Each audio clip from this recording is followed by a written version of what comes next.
ಎಲ್ಲರಿಗೂ ನಮಸ್ಕಾರ. ಇಂದು ನಾನು ಹರಿಹರ ಕವಿ, ರಗಳೆ ಕವಿ ಎಂದೇ ಪ್ರಖ್ಯಾತಿಯನ್ನು ಹೊಂದಿರುವಂತಹ ಹರಿಹರನನ್ನು ಬರೆದಿರುವಂತಹ ದೇವನೊಲಿದವನ ಕುಲವೇ ಸತ್ಕುಲಂ ಎನ್ನುವಂತಹ ಒಂದು ಪದ್ಯವನ್ನು ಹೇಳುತ್ತೇನೆ. ಮೊದಲು ರಗಳೆಯ ಈ ಪದ್ಯವನ್ನು ನೋಡಿ ತದನಂತರ ಅದರ ಸಾರಾಂಶವನ್ನು ಹೇಳುತ್ತೇನೆ. ಶ್ರೀ ಶಿವನ ಸಜ್ಜೆ ಎನಿಸುವ ಚೋಳ ದೇಶವದು, ಈಶ ಭಕ್ತ ವ್ರಜಕ್ಕೆ ನಿಜ ಸುಖ ನಿವಾಸವದು. ಬೆಳೆಯಿಲ್ಲ ಜಡೆಯಿಲ್ಲ, ಬನವಿಲ್ಲ ದೂರಿಲ್ಲ, ನಳಲ ತಂಪಿಲ್ಲದ ಆವರೆ ಇಲ್ಲದೆಡೆಯಿಲ್ಲ. ಕಾವೇರಿ ಸೋಕಿದರ ಪಾಪಮಂ ಸೋವೇರಿ, ಕಾವೇರಿ ಸಕಲ ಸಸ್ಯಾಳಿಯಂ ಕಾವೇರಿ. ಹರಿದಳ ದೇಶದಳು ಹರಿಭಕ್ತಿ ರಸದಂತೆ, ಹರಿದಳ ದೇಶದಳು ಹರಭಕ್ತಿ ರಸದಂತೆ, ಧರಣಿ ತಳಕ್ಕಮೃತ ವಿಮಲ ವಾರಿದಿಯಂತೆ.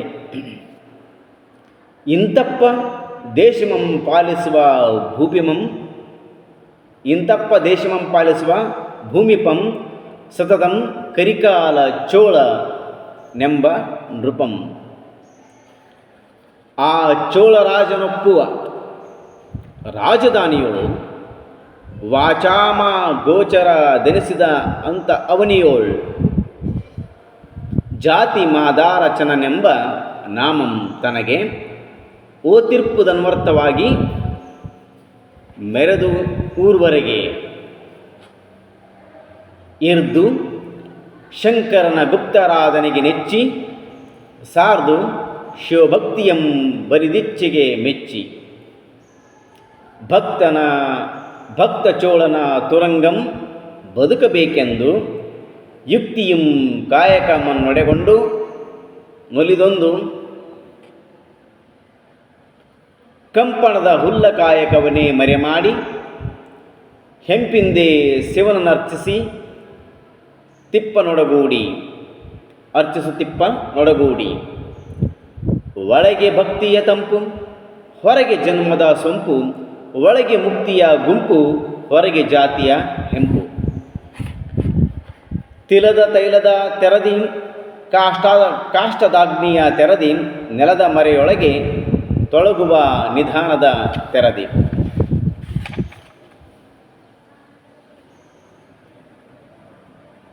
ಪೆರರ್ ಅರಿಯದಂತೆ ಒಳಗೆ ದಂತೊಳಗೆ, ಪೆರರ ಅರಿಯದಂತೊಳಗೆ ಲಿಂಗಾರ್ಚನೆಯಲಿಪ್ಪ, ಅರಿವಂತೆ ಹೊರಗೆ ಕುಲಧರ್ಮ ಕರ್ಮದೊಳಿಪ್ಪ. ಉದಯ ಸಮಯದೊಳೆದ್ದು ಕಾಂತಾರದೊಳು ಪಕ್ಕು, ರಾಗದಿಂ ನಿರ್ಮಲ ನದಿ ತೀರದೊಳು ಪಕ್ಕು.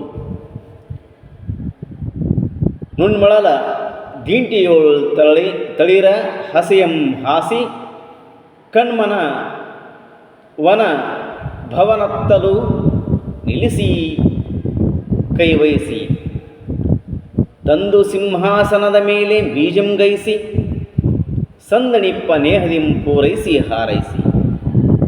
ಪರಿಮಳದ ತಿರುಳೆನಿಪ ಮೊಲ್ಲೆ ಮಲ್ಲಿಗೆಗಳಿಂ, ಹರವರಿಯ ಕಂಪಿಡುವ ಸಂಪಿಗೆಯ ಎರ್ಗಳಿಂ. ಮುರುಗ ದವನ ಪಚ್ಚೆ ಪಡ್ಡಳಿಯ ಹೂಗಳಿಂ, ಸುರಗಿ ಸುರವನ್ನೆ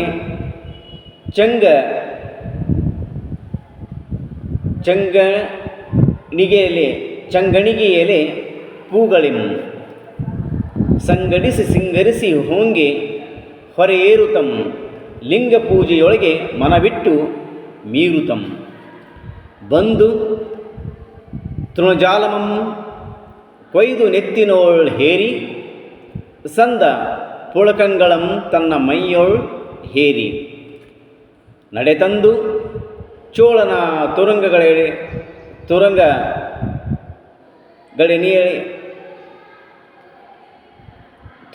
ನಿಳೆಯದ ಮುಂದೆ ಒಡೆಯ ಒಡೆಯ ಯಮರೋಪಾದಿಯಲ್ಲಿ ನೂಂಕಿ ಭರದಿಂದೆ ಬಳಲು ಬಂದು ನಿಜ ನಿಳೆ ಯದೋಳ್ ಕುಳ್ಳಿರ್ದು ತೊಳತೊಳಿಪ ಶಿವಲಿಂಗ ದತ್ತ ಚಿತ್ತಂ ಸಾರ್ದು ಹಿರೇಬೋನಂ ಪಿಡಿದರಲ್ಲಿ ತಮ್ಮರಸಿಯರು ಹರನಿತ್ತುದಂ ಭಕ್ತಿಯಿಂದ ಕಡು ಬಡವೆಯರು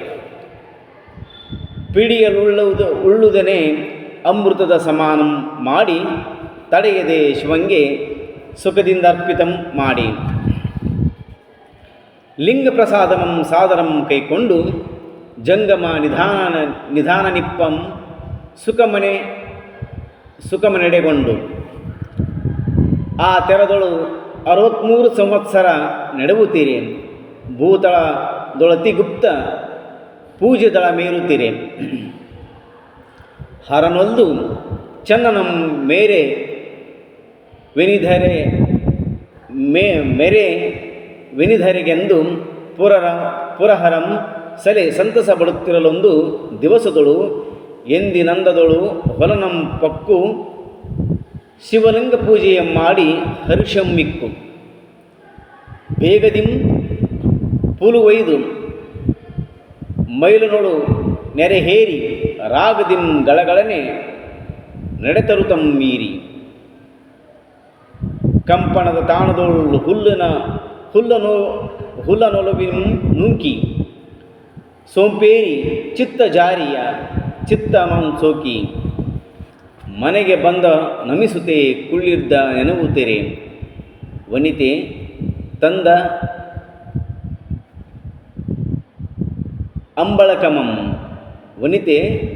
ಅಂಬಳಕಮಂ ಮೆಲ್ಲ ನೀವುತ್ತೀರೆ. ಅಂಬಳಕ ಅಂದರೆ ಗಂಜಿ.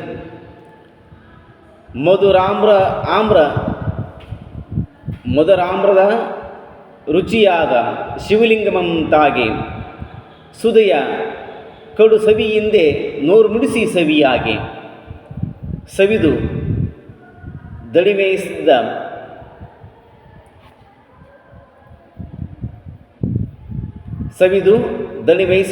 ವಹಿಸಿದ್ದ ಸದೆ ಗುರುಮೂರ್ತಿಯೋರುಣಿಸಿ ಸವಿಯುತ ಅಂಬಳಕಮಮ್ಮೆಲ್ಲಮಂ ಲವಲವಿಸಿ ಕೊಂಡನೆ ನಿಂಬೆನ ಚನ್ನ ನೊಡನೊಂದಾಗಿ ಉಂಡ ನಭವಂ ಸ್ವರ್ಗ ಮರ್ತ್ಯಕ್ಕೆ ಹೊಸತಾಗಿ ಹಿರಿನಿತ್ಯ ನಿಯಮಕ್ಕೆ ಚೋಳರಾಯಂ ಬಂದು ಹರನಾಲಯಂ ಬಕ್ಕು ಕೈ ಮುಗಿವು ನಿಂತು ಹರನಾಲಯಂ ಬಕ್ಕು ಕೈ ಮುಗಿವುತಂ ನಿಂದಂ ದೇವಾನ್ನ ದಿವ್ಯಾನ್ನ ಮೃಷ್ಟಾನ್ನ ಬಡಿಸಿ ಓ ವಿಸವಿ ಸಾಲಿಡುವ ಶಾಕಂಗಳಂ ಬಡಿಸಿ ಹಪ್ಪಳಂ ಚಿರಪಾಲ ಗಟ್ಟಿಗಳನ್ನಲ್ಲಲ್ಲಿ ತುಪ್ಪಮಂ ಕೆನೆ ಮೊಸರು ಸಕ್ಕರೆಯನ್ನಲ್ಲಲ್ಲಿ ಬಡಿಸಿ ಹೆರಸಾರುತಂ ಜವನಿಕೆಯಂ ನೊರೆಸಿ ಮೃಡನೆ ಆರೈ ಎಂದು ನಲವಿಮಂ ನಮಸ್ಕರಿಸಿ ಜವನಿಕೆಗೆ ಕಿವಿಯೊಡ್ಡಿ ನೃಪನಾಲಿಸುತ್ತಮಿರೆ ಸವಿವ ಎಂದಿನಂತೆ ಹಾರುತ್ತಮಿರೆ ಹರನಲ್ಲಿ ಏನೂ ದಾರಯ್ಯದಿರೆ ಪರಿಕಿಸದೆ ವಾಸಿಸದೆ ಲೆಕ್ಕಿಸದೆ ಸುಮ್ಮನಿರೆ ತೊಟ್ಟನ ಜವನಿಕೆಯನ್ನು ಒರೆಸಿ ಕಾಣುತ್ತಂ ಕೆಟ್ಟ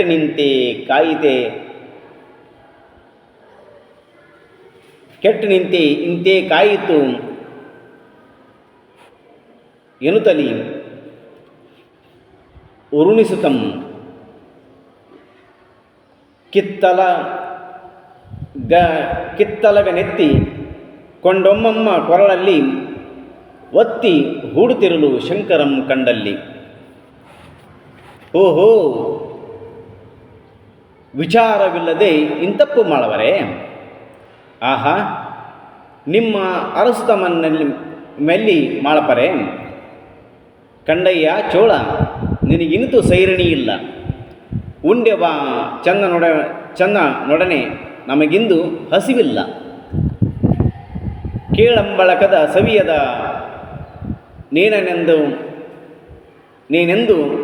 ನೀನೆಂದೆಪಂ ಚೋಳಾದಿಗಳು ಪಡೆಯರೇನೆಂದು ಬನ್ನಿಪೆಂ ಎಂದು ಶಿವನ ಲಿಂಗದೊಳು ಪುಗಲು ಕಾಣುತಂ ನಿಂದ ಚೋಳಂ ಕೌತುಕಂ ಮಿಕ್ಕು ನೋಡುತಂ. ಬೆಂಡಾಗಿ ಚಂದನಂ ಚಿಂತಿಸುತ್ತೆ ಕರಿಗೊರಳ ನಿಂತಂಬರೆ ಎಂದು ಹುಲ್ಲಿಸುತ್ತೆ. ಪರಮಂಗೆ ಉಣ್ಣಲಿತ್ತ ಶರಣನಂ ನೋಡುವೆಂ ಹರ್ಷದಿಂದ ನವರ ಕರುಣಮಂ ಸೋಡುವೆಂ. ನಡೆ ಎನ್ನುತ್ತೆ ಪರಮಟ್ಟನಲ್ಲಿ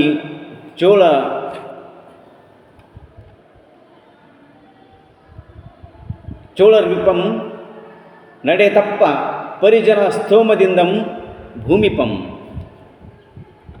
ನಡೆದರಿಯ ದಚ್ಚ ಸುಖಿ ಕಾಲ್ನಡೆಯೊಳೆ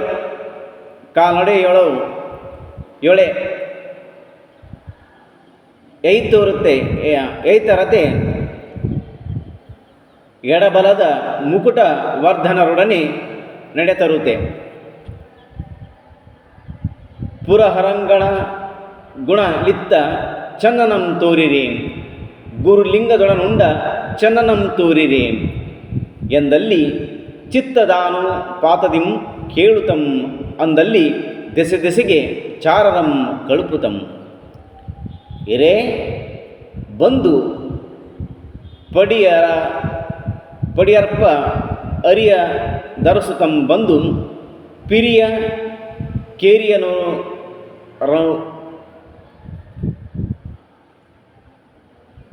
ಅರಸುತಂ ಪಕ್ಕು ನಡೆತಂದು ಚನ್ನನಂ ಕೇಳುತಂ ಚನ್ನನಂ ನೋಡುತ್ತೀರೇ ಚನ್ನನೆಂಬ ನಿಳೆಯ ವಾವುದೆಂದು ಅರಸುತ್ತಾರೆ. ಚೆನ್ನಯ್ಯ ನಿಪ್ಪ ಗುಡಿ ಇಳಿದೆಯೆಂದು ತೋರುತ್ತೀರಿ ಚೆನ್ನಯ್ಯ ನೊಳಗೈದನೆಂದು ನೆರೆ ಪೇಳುತ್ತೀರಿ. ಒಳಗೆ ಚೆನ್ನಯ್ಯ ನೀರಿ ಕುಂದುತಂ ತಿಳಿ ಓಡರಿದೇನೆಂದು ಕೂಡುತಂ ಬಾಡುತಂ. ಅರಮನೆಯ ಚಾರರೆ ರೇಖಾನೇಕ ಶಂಕರ ಅರಸಯ ನೇಕೆನ್ನ ಮನೆ ಏಕೆ ಶಶಿಶೇಖರ ಭಕ್ತನೆಂದ ಅರಿಯದಿರ್ದೊಡೆ ಲೇಸು ಬದುಕುವೆಂ ಭಕ್ತನೆಂದರಿದ ಬಳಿಕನೆಂತೂ ಬದುಕುವೆಂ.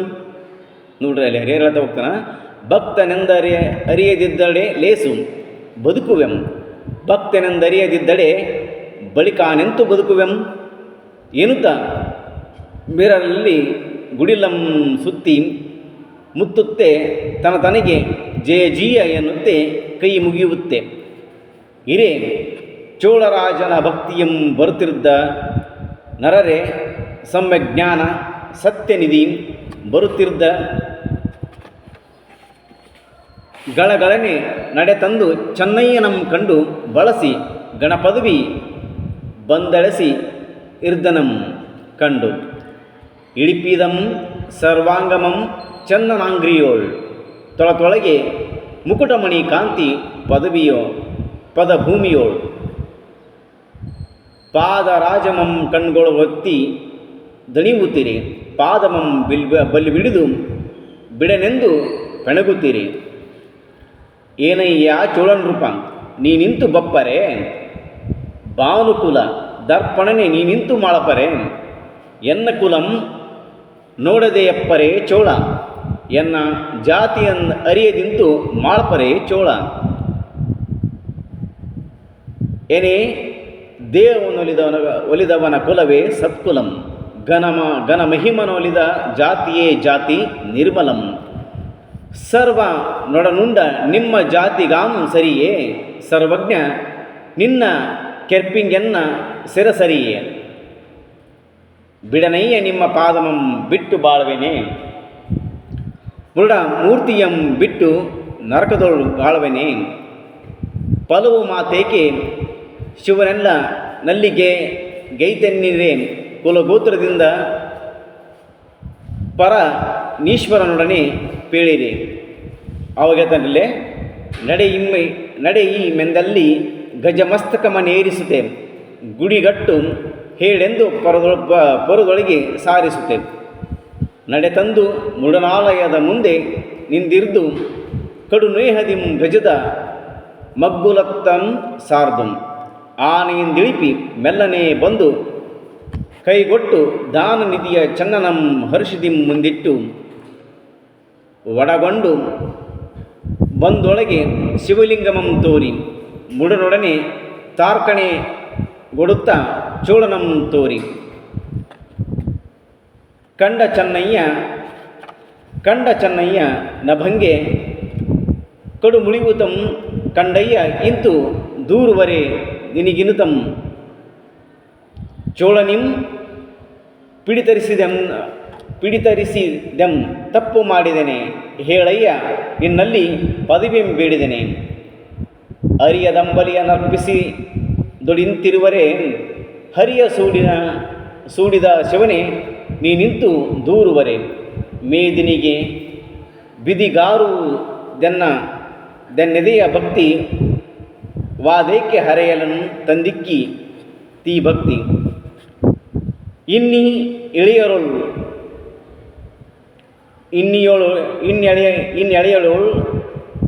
ಇರುತನೆಲಿ ಭಾಷೆಯಂ ಮಾಡೆ ಚೆನ್ನಯ್ಯ ನಿರದಗಲದ ಕಿತ್ತು ಕೊರಳಳು ಹೊಡೆ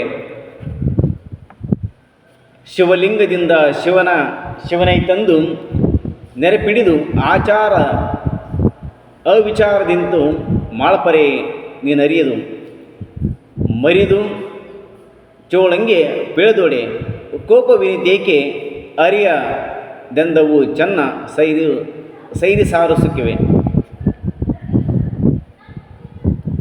ಸೈರಿ ಆಸಾರು ವೇಕೆ ನೋಡಯ್ಯ ಚೋಳ ಗುಪ್ತಾರ್ಚನೆಯ ಮೋನಿಯಂ ಆಡಂಬರ ವನಳಿದ ಲಿಂಗಾಭಿಮಾನಿಯಂ ಎಂದು ಕೊಂಡಾಡುತ್ತರೆ ಹೂಮಳೆ ಗೆರಗಿದವು ನಿಂದು ದುದುಂಬಿಕಳಂ ಗಗನದೋಳು ಮೊಳಗಿದವು ಬಂದು ಪುಷ್ಪದೊಳಗೆ ಚನ್ನನಂ ಕುಳ್ಳರಿಸಿ ಇಂದುಧರಾನಂದದಿಂದ ಒಲಿದು ಸಡಗರಿಸಿ ಕೈಲಾಸನಂ ಪಕ್ಕು ಸಿಂಹಾಸನಂ ಮೇರಿ ಶೈಲಜಿಗೆ ಚನ್ನನಂ ಸಂತೋಷದಿಂದ ತೋರಿ ಚನ್ನಂಗೆ ಗಣಪದೈವಂ ಕೊಟ್ಟು ರಾಗದಿಂ ಪನ್ನಾಗವರ್ಣ ನೊಪ್ಪಿನ ಧನಕಿಯೋಳ್ ಯೋಗದಿಂ. ಇಷ್ಟು ಈ ಪದ್ಯದ ಬಗ್ಗೆ ಇರತಕ್ಕಂಥ ಏನ್ರಿ ಆ ಹಳಗಂಡ ಪದ್ಯವನ್ನು ಓದಿರುವಂಥದ್ದು. ಇದರ ಒಂದು ಸಾರಾಂಶ ಏನಪ್ಪ ಅಂದ್ರೆ, ಮಂಗಳಕರವಾದ ಶಿವನ ಶಯಗ್ರಹವೆನಿಸುವಂತಹ ಈ ಚೋಳ ದೇಶವು ಶಿವನ ಭಕ್ತರ ಸಮೂಹಕ್ಕೆ ಅದು ಶಾಶ್ವತ ಆನಂದವನ್ನು ನೀಡುವ ಒಂದು ಮನೆ. ಅಲ್ಲಿ ಬೆಳೆಯಿಲ್ಲದ ಭೂಮಿಯಿಲ್ಲ, ಉದ್ಯಾನವಿಲ್ಲದೆ ಇರತಕ್ಕಂತಹ ಊರಿಲ್ಲ, ನೆರಳು ತಂಪಿಲ್ಲದ ತೋಟಗಳಿಲ್ಲದ ಸ್ಥಳವಿಲ್ಲ. ಕಾವೇರಿಯು ತನ್ನನ್ನು ಸ್ಪರ್ಶಿಸಿದವರ ಪಾಪವನ್ನು ಹೋಗಲಾಡಿಸಿ ಕಾವೇರಿಯು ಎಲ್ಲ ಸಸ್ಯ ಸಮೂಹವನ್ನು ಸಮೃದ್ಧಗೊಳಿಸಿ ಆ ದೇಶದಲ್ಲಿ ಶಿವಭಕ್ತಿ ರಸವದ ಹಾಗೆ ಭೂಮಂಡಲಕ್ಕೆ ಶ್ರೇಷ್ಠವಾಗಿರತಕ್ಕಂತಹ ಸಮುದ್ರದ ಹಾಗೆ ಹರಿಯುತ್ತಿದ್ದಾಳೆ. ಇಂತಹ ದೇಶವನ್ನು ನಿರಂತರವಾಗಿ ಕರಿಕಾಲ ಚೋಳನೆಂಬ ರಾಜನು ಕೂಡ ಅಲ್ಲೇ ಪರಿಪಾಲಿಸುತ್ತಿದ್ದ, ಅಂದರೆ ಆಳುತ್ತಿದ್ದ, ಅವರನ್ನು ಸಂರಕ್ಷಣೆ ಮಾಡ್ತಾ ಇದ್ದ ಅಂತಕ್ಕಂಥ ಮಾತನ್ನು ಕೂಡ ನಾವು ನೋಡ್ಬೋದಿಲ್ಲ. ಆದರೆ ಆ ಚೋಳರಾಜನು ಶೋಭಿಸುತ್ತಿದ್ದ ಆ ರಾಜಧಾನಿಯಲ್ಲಿ ಮಾತಿನಿಂದ ವರ್ಣಿಸಲು ಅಸಾಧ್ಯವಾದ ಎನಿಸಿದಂತಹ ಆ ಭೂಮಿಯಲ್ಲಿ ಜಾತಿಯಿಂದ ಮಾದಾರಚನನೆಂಬ ಹೆಸರು ತನಗೆ ಪ್ರೀತಿಯಿಂದ ಕೂಡಿದ್ದಾಗಿ ಶೋಭಿಸುತ್ತಿದ್ದ ಒಬ್ಬ ಶಿವಭಕ್ತನಿದ್ದನು. ಹೀಗೆ ಇದ್ದ ಮಾದಾರಚನನೆಂಬ ಆ ಶಿವಭಕ್ತನು ಶಿವನ ಗುಪ್ತ ಆರಾಧನೆಗೆ ಮನಸೋತು ತಾನು ಶಿವನ ಭಕ್ತನೆಂದು ಬಯಲು ಮಾಡಲು ಇಷ್ಟಪಡದೆ ಭಕ್ತನಾದ ಚೋಳನ ಕುದುರೆಗಳಿಗೆ ಹುಲ್ಲನ್ನು ತರುವ ಕಾಯಕದಲ್ಲಿ ನಿರತನಾಗಿದ್ದನು ಈ ನಮ್ಮ ಮಾದಾರ ಚೆನ್ನಯ್ಯ. ಕುದುರೆಗಳಿಗೆ ಹುಲ್ಲನ್ನು ತರುವ ಕಾಯಕವನ್ನೇ ಮರೆ ಮಾಡಿಕೊಂಡು ಹಿರಿಮೆಯಿಂದ ಕೂಡಿದವನಾಗಿ ಜೊತೆಗೂಡಿ ಶಿವನನ್ನು ಪೂಜಿಸುತ್ತಿದ್ದನು. ಅಂತರಂಗದಲ್ಲಿ ಭಕ್ತಿಯ ಸುಖವನ್ನು, ಬಹಿರಂಗದಲ್ಲಿ ಜೀವನದ ಸೊಗಸನ್ನು, ಅಂತರಂಗದಲ್ಲಿ ಮೋಕ್ಷದ ಹಿರಿಮೆಯನ್ನು, ಬಹಿರಂಗದಲ್ಲಿ ಜಾತಿಯ ಹಿರಿಮೆಯನ್ನು, ಎಳ್ಳಿನಲ್ಲಿ ಎಣ್ಣೆ ಹುದುಗಿರುವಂತೆ, ಮರದಲ್ಲಿ ಬೆಂಕಿ ಅಡಗಿರುವಂತೆ, ನೆಲದ ಮರೆಯಲ್ಲಿ ಹೊಳೆಯುವ ಗುಪ್ತವಾದ ನಿಧಿಯಂತೆ ಬೇರೆಯವರಿಗೆ ತಿಳಿಯದಂತೆ ಅಂತರಂಗದಲ್ಲಿ ಲಿಂಗಾರಾಧನೆಯಲ್ಲಿ ಇರುತ್ತಿರ್ತಕ್ಕಂಥ ವ್ಯಕ್ತಿ ಈ ನಮ್ಮ ಮಾದರ ಚೆನ್ನಯ್ಯನಾಗಿರ್ತಕ್ಕಂಥವರು. ಯಾಕಂದ್ರೆ ಬಹಿರಂಗದಲ್ಲಿ ಎಲ್ಲರಿಗೂ ತಿಳಿಯುವಂತೆ ಕುಲಧರ್ಮಕ್ಕನುಗುಣವಾದ ಕಾಯಕದಲ್ಲಿ ನಿರತನಾಗಿರ್ತಕ್ಕಂಥ ವ್ಯಕ್ತಿ ಈ ನಮ್ಮ ಮಾದರ ಚೆನ್ನಯ್ಯ. ಹಾಗಾಗಿ ರೀ ಸೂರ್ಯೋದಯ ಸಮಯಕ್ಕೆ ಈ ನಮ್ಮ ಮಾದರ ಚೆನ್ನಯ್ಯ ಮಾಡ್ತಾನೆ ರೀ, ಸೂರ್ಯೋದಯ ಸಮಯಕ್ಕೆ ಎದ್ದು ಅಡವಿಯನ್ನು ಪ್ರವೇಶ ಮಾಡ್ತಾ ಇದ್ದ. ಸಂತೋಷದಿಂದ ಪವಿತ್ರವಾಗಿರ್ತಕ್ಕಂತಹ ನದಿ ತೀರಕ್ಕೆ ಹೋಗಿ ನುಣ್ಣನೆಯ ಮರಳದಿನ್ನಿಯ ಮೇಲೆ ಚಿಗುರಿನ ಹಾಸಿಗೆಯನ್ನು ಹಾಸಿ ಕಣ್ಮನಗಳನ್ನು ಶಿವನ ಕಡೆ ನಿಲ್ಲಿಸಿ ಕೈ ನೀಡಿ ಸಜ್ಜೆಯಲ್ಲಿದ್ದ ಲಿಂಗವನ್ನು ತಂದು ಅಂಗೈ ಎಂಬ ಸಿಂಹಾಸನದ ಮೇಲಿರಿಸಿ ಹೆಚ್ಚಾದ ಸ್ನೇಹದಿಂದ ಕೂಡಿ ಹಂಬಲಿಸಿ ಸುವಾಸನೆಯ ತಿರುಳನ್ನೇ ಹೋಲುವ ಮಲ್ಲಿಗೆ ಹೂಗಳಿಂದ, ಹೆಚ್ಚಾದ ಕಂಪನ್ನು ಸೂಸುವ ಸಂಪಿಗೆಯ ಹೂಗಳಿಂದ, ಮರುಗದವನ ಪಚ್ಚೆ ಕಣಗಿಲಿಯ ಹೂಗಳಿಂದ, ಸೊರಹೊನ್ನೆ ಕೆಂಪು ಗಣಿಗೆಲೆಯ ಹೂಗಳಿಂದ ಒಟ್ಟಾಗಿ ಅಲಂಕರಿಸಿ ಹುಬ್ಬಿ ಉತ್ಸಾಹವನ್ನು ಅಲೆ ಪಡ್ತಕ್ಕಂಥ ಕಾರ್ಯವನ್ನು ಮಾಡ್ತಾ ಇದ್ದ. ಲಿಂಗ ಪೂಜೆಯಲ್ಲಿ ಮನಸ್ಸಿಟ್ಟು ಅತಿಯಾಗಿ ಆನಂದವನ್ನು ಹೊಂದುವಂತಹ ಕಾರ್ಯವನ್ನು ಮಾಡ್ತಾ ಇದ್ದ. ಹುಲ್ಲಿನ ಸಮೂಹವನ್ನು ಕೊಯ್ದು ಎತ್ತಿನ ಮೇಲೆ ಹೇರಿ ಉಂಟಾದ ರೋಮಾಂಚನಗಳನ್ನು ತನ್ನ ಮೈಮೇಲೆ ಹೇರಿ ನಡೆದು ಬಂದು ಚೋಡನ ಕುದುರೆಯ ನಿವಾಸದ ಮುಂದೆ ಜೊತೆಯವರಂತೆ ಹುಲ್ಲನ್ನು ತಳ್ಳಿ ಆಯಾಸಗೊಂಡು ಬಂದು ತನ್ನ ಮನೆಯಲ್ಲಿ ಕೊಳ್ಳುತ್ತಿದ್ದ. ತಳತಳಿಸುವಂತಹ ಶಿವಲಿಂಗವನ್ನು ಕಡೆಗೆ ತನ್ನ ಮನಸ್ಸನ್ನು ಆಕರ್ಷಿತವಾಗಿರುವಲ್ಲಿ ಕಡು ಬಡತನದಿಂದ ಕೂಡಿದ ತಮ್ಮ ಹೆಂಡತಿಯ ಭಕ್ತಿಯಿಂದ ಶಿವನು ಕೊಟ್ಟ ಅನ್ನವನ್ನು ಅಲ್ಲಿ ತಂದು ನೀಡಲು ಇರುವುದನ್ನೇ ಅಮೃತ ಸಮಾನವನ್ನಾಗಿ ಮಾಡಿ ತಡ ಮಾಡದೆ ಶಿವನಿಗೆ ಸಂತೋಷದಿಂದ ಅರ್ಪಿಸಿ ಲಿಂಗಾರ್ಪಿತವಾದ ಪ್ರಸಾದವನ್ನು ಆದರಪೂರ್ವಕವಾಗಿ ಸ್ವೀಕರಿಸಿ ಜಂಗಮನಿಧಿಯಾದ ಆ ಚೆನ್ನಯ್ಯನು ಸುಖದಿಂದ ಕೂಡಿದವನಾಗಿ ಇದ್ದನು. ಅಂದರೆ ದೇವರಿಗೆ ಈ ರೀತಿ ವಿಧವಾಗಿರ್ತಕ್ಕಂಥ ಫಲಪುಷ್ಪಗಳಿಂದ ಅಲಂಕಾರ ಮಾಡಿ ತಮ್ಮ ಮನೆಯಲ್ಲಿರುವಂತಹ ಆ ತಂಗುಳು ಅನ್ನವನ್ನೇ ಅಲ್ಲೇಂದ್ರೆ ಎಡೆಯನ್ನಾಗಿ ಮಾಡಿ ಆ ದೇವರಿಗೆ ಅರ್ಪಿಸುವಂತಹ ಕಾರ್ಯದಲ್ಲಿ ನಿರತನಾಗಿರ್ತಕ್ಕಂಥದ್ದು ಅದೇ ಅವನಿಗೆ ಅಮೃತ ಸಮವಾಗಿ ನಮ್ಮ ಮಾದರ ಚೆನ್ನಯ್ಯನಿಗೆ ಅನ್ನಿಸ್ತಾ ಇತ್ತು. ಈ ರೀತಿ 63 ವರ್ಷಗಳ ಕಾಲ ಗುಪ್ತ ಆರಾಧನೆಯಲ್ಲಿ ತೊಡಗಿರ್ತಕ್ಕಂತಹ ನಮ್ಮ ಈ ಮಾದರ ಚೆನ್ನಯ್ಯ ಭೂಮಿಯ ಮೇಲೆ ವೃದ್ಧಿಯನ್ನು ಅಂದರೆ ಸಮೃದ್ಧಿಯನ್ನು ಹೊಂದುವಂತಹ ಕಾರ್ಯವನ್ನು ಮಾಡ್ತಾ ಇದ್ದ. ಶಿವನು ಚೆನ್ನಯ್ಯನ ಭಕ್ತಿಯನ್ನು ಮೆಚ್ಚಿ ಈ ಭೂಮಿಯ ಮೇಲೆ ಮೆರೆಸುತ್ತೇನೆ ಎಂದು ತ್ರಿಪುರಗಳನ್ನು ನಾಶಪಡಿಸಿದ ಶಿವನು ಹೆಚ್ಚಾದ ಸಂತೋಷದಿಂದಿರಲು ಒಂದು ದಿನ ಎಂದಿನಂತೆ ಹೊಲಕ್ಕೆ ಹೋಗಿ ಶಿವಲಿಂಗ ಪೂಜೆಯನ್ನು ಮಾಡಿದ. ಹೆಚ್ಚಾದ ಸಂತೋಷದಿಂದ ಕೂಡಿ ಬೇಗನೆ ಹುಲ್ಲನ್ನು ಕೊಯ್ದು ಮೈಲವರ್ಣದ ಎತ್ತಿನ ಮೇಲೆ ಸಂತೋಷದಿಂದ ಹೇರಿ ಗಳಗಳನೆ ಮುನ್ನುಗ್ಗಿಸಿ ಬರುತ್ತಾ ಹುಲ್ಲನ್ನು ಒಟ್ಟುವ ಸ್ಥಳದಲ್ಲಿ ಹುಲ್ಲನ್ನು ಪ್ರೀತಿಯಿಂದ ನೂಕಿ ಆನಂದದಿಂದ ಕೂಡಿ ಅವೇನ್ರಿ ಹುಲ್ಲು ಕಾಯಕ ಮಾಡಿಕೊಂಡು ಹುಲ್ಲು ಕಟ್ಟು ಕೈ ಕೊಯ್ಕೊಂಡು ಮತ್ತೇನು ಇಲ್ಲಾಕಿದಂದ್ರೆ ಈ ನಮ್ಮ ಚೋಳ ದೇಶನ ಒಂದು ಆ ಕುದುರೆಯ ಮೇಯುವಂತಹ ಸ್ಥಳಕ್ಕೆ ಆಲಯಕ್ಕೆ ಅವೇನೆಲ್ಲವನ್ನು ತಂದು ಹಾಕುವಂತಹ ಕಾರ್ಯವನ್ನು ಮಾಡಿದ. ಮನ್ಮಥನ ಶತ್ರುವಾಗಿರ್ತಕ್ಕಂಥ ಶಿವನ ಮನಸ್ಸನ್ನು ಸ್ಪರ್ಶಿಸಿ ಮನೆಗೆ ಬಂದು ಆತರ ಪಡುತ್ತಾ ಕುಳಿತಿದ್ದು ಶಿವನನ್ನು ಸ್ಮರಿಸುತ್ತಿರಲು ಅವಾಗೇನ್ರಿ ಆತನ ಮನೆಗೆ ಬಂದು ಆ ಮನ್ಮಥನನ್ನೇ ನಾಶ ಮಾಡಿರ್ತಕ್ಕಂತಹ ಅಂದರೆ ಮನ್ಮಥನ ಶತ್ರುವಾಗಿರ್ತಕ್ಕಂಥ ಶಿವನು ಅವನನ್ನು ಸ್ಪರ್ಶನೆ ಮಾಡಿ ಅದರ ಒಂದು ಸುಖವನ್ನು ಪಡೆದು ಅವನನ್ನು ಸ್ಮರಣೆ ಮಾಡ್ತಾ ತಮ್ಮ ಹೆಂಡತಿ ಗಂಜಿಯನ್ನು ತಂದು ಮೆಲನೆ ಕೊಡ್ತಿರಲು ಆಹಾ ಮಧುರವಾದ ಆಮ್ರದ ರುಚಿಯು ಶಿವಲಿಂಗವನ್ನು ತಾಗಲು ಅಮೃತದ ರುಚಿಗಿಂತಲೂ ನೂರರಷ್ಟು ಹೆಚ್ಚಾದ ರುಚಿಯಿಂದ ಕೂಡಿರಲು. ಯಾವಾಗೇನ್ರಿ ಅವನ ಹೆಂಡತಿ ತಂದು ಅಂಬಲಿಯನ್ನು ಕೊಡ್ತಾಳು. ಅಂಬಲಿಯನ್ನು ಕೊಟ್ಟಾಗ ಆ ಅಂಬಲಿಯನ್ನು ದೇವರಿಗೆ ನೈವೇದ್ಯವನ್ನು ಮಾಡ್ತಾನೆ. ನೈವೇದ್ಯ ಮಾಡಿದಾಗ ಆ ಶಿವಲಿಂಗದ ಸ್ಪರ್ಶ ಆದ ತಕ್ಷಣ ಏನ್ರಿ ಆ ಒಂದು ಅಂಬಲಿಯ ರುಚಿ 100ರಷ್ಟು ಅಮೃತಕ್ಕೆ ಸಮಾನವಾಗಿ ಮಾರ್ಪಡುತ್ತೆ. ಶಿವನ ರುಚಿ ನೋಡಿ ತೃಪ್ತಿ ಹೊಂದದೆ ಬೇಗನೆ ಅಂಬಲಿ ಎಲ್ಲವನ್ನೆಲ್ಲ ಉತ್ಸಾಹದಿಂದ ಊಟ ಮಾಡಿದನು. ಆವಾಗ ಶಿವನಿಗೆ ಅದರ ಒಂದು ರುಚಿ ಅದರ ಒಂದು ಸ್ಪರ್ಶವನ್ನು ಹುಡ್ಕೊಂಡೇನ್ರಿ ಅವನಿಗೆ ತಡೆಯಲಿಕ್ಕಾಗಲಿಲ್ಲ. ಶಿವನಿಗೆ ಎಲ್ಲ ಅಂಬಲಿಯನ್ನು ಅವನು ಕುಡಿಯುವಂತಹ ಕಾರ್ಯವನ್ನು ಮಾಡಿದ. ಆವಾಗ ಶಿವ ಹೇಳ್ತಾ ಹೋಗ್ತಾನ, ಏನೆಂದು ಹೇಳಲಿ ಶಿವನು ಸ್ವರ್ಗ ಮೃತ್ಯಕ್ಕೆ ಹೊಸದೆನ್ನುವಂತೆ ಆ ಚೆನ್ನಯ್ಯನೊಡನೆ ಒಂದಾಗಿ ಊಟ ಮಾಡಿದನು.